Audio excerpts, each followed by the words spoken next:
several chemotherapies were tried, and what's really interesting, and I think this is an exciting thing about the new agents that are coming out, there's a molecular reason. Thyroid cancer, about 70% of the differentiated thyroid cancers are actually associated with gene mutations and genetic changes associated with kinases.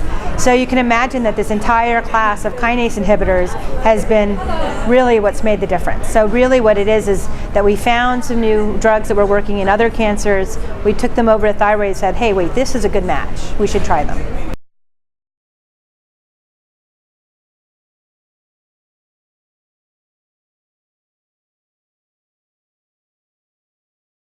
When you have an orphan disease, you're usually not the first disease that companies come to develop their drugs.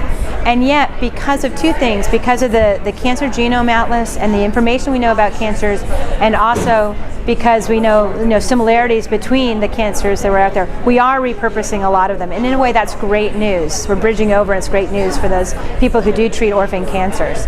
And then the second question is, are there other drugs that are coming along? And in fact, there are. We have several other drugs in phase 2. And so my patients actually, they have first, second, and third line clinical trials. So most patients have first, second, and third line therapies. We actually have been running trials in that way. And the hope is that this is the first of many that are going to offer hope and really change the outcome for this disease. Can you name a couple of those other drugs?